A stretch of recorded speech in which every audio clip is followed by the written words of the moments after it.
So today we'll talk about a very serious topic. Okay, so why are so many engineers jobless in India? See, I get this question a lot of times. Why are so many people who have completed their engineering successfully, even though they are not getting jobs? Okay, so the thing is, the problem lies in the engineering itself. Okay, so the mentality of the people is like, if you complete engineering you would get a decent job, you would earn a decent salary, you would get a decent wife. Okay, so it's not anything like that now. See, if you do engineering, okay, back in the time when engineering was actually at its peak in India, when there was a need of engineers, I would say, when we were building India, okay, so the phase died off mostly in the 80s. Okay, after the 80s the unemployment is certainly at rise. Okay, so what students should start doing is they should opt for courses they are genuinely interested in. Okay, as a parent, your parents would say like, this thing has good scope or anything like that, but it's your call to decide what has scope for you. Okay, even if a certain branch of engineering has a high scope, but if you're not able to pursue it, or maybe you won't be able to excel in it, so there's no point in doing that kind of stuff. Okay, so the first thing is choose your branch wisely. Second thing, the engineering in India is the worst thing, I would say. See, many engineering colleges have got grants and permissions from AICTE and whatnot. Okay, so all these board committees just check out the campus and all those things and facilities, but they don't actually check out the teaching staff and their capabilities. See, there is a no check on what kind of teachers are employed. Okay, in many engineering colleges the teachers themselves don't know what they are teaching, and in the newer engineering colleges, means that have been established by the time around 2010 2009 or something, they have very young faculties, so they have no experience of actual teaching. Okay, so they are like, they read out the chapters and also the core subjects as well.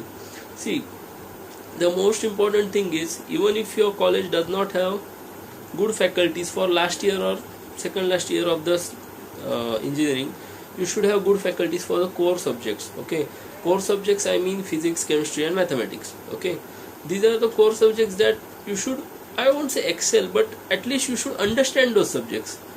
The problem here is, many of our students do not understand these subjects. They are like, mug up the subjects, or like they join some classes or tutorials or anything like that. They just clear the subjects. They don't actually know how to apply stuff. So this kind of engineers are actually not needed in the industry. So that way, even if you completed your course, nobody is going to hire you, because you have just mugged out your material. So that doesn't make any sense for them. So why should they hire you? Okay, so this problem is evident in most of the engineering colleges, and the cream crowd is produced only from the IITs, NIITs, BITS, Pilani and all those things. Okay, so these people or these students get good quality jobs because they are highly trained and they are a cream crowd, I would say. They are not like average laymen from every other college. Okay, so they get good jobs and decent salaries as well. So for them it's a success bet, but for you, if you are not actually interested in engineering, it has nothing for you. Okay, so you are just wasting years of your life. Now finally, actually why engineering jobs are not paying well nowadays. See, the majority sector of engineering colleges in India offer jobs, or I would say campus recruitment, in only in the IT industry. Okay, so if you are offering an IT job to an electronics graduate or a mechanical graduate, how well could he fare there? Okay, so that is the problem.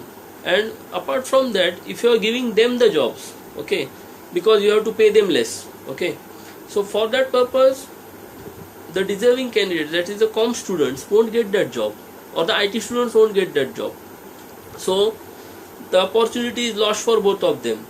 And as the mechanical or electrical or electronic people, are working in IT fields. The software or any code they produce is of mediocre quality, and because of that the IT sector is also suffering. So this way the chain keeps on continuing, and the most of the IT projects that we get are the outsourced ones, so they also get reduced. Means your quality of work is bad, we will take back the projects and anything like that. So this way it goes on. So the engineering sector is going down, down, down, down, down, down. Okay, so what we need is people should take up engineering only if they are genuinely interested in it. Okay, if you are not interested in it, do pursue what you like. Okay, the chances are very high that you will succeed there. If you are not interested in engineering, you cannot do it, first thing. And secondly, in India the courses of engineering are highly theoretical. They are not even conceptual things. Okay, they will be like you would have 1,000 pages of theory, assignments and what not. It's all shit. Okay, so that kind of stuff. So this also reduces the quality of the students. Okay, many people are interested in that stuff. Okay, when they get into colleges, but after they get into the colleges they see like, yeah, all you have to do is write assignments and shit. So would you be interested in doing the same thing? No, definitely not.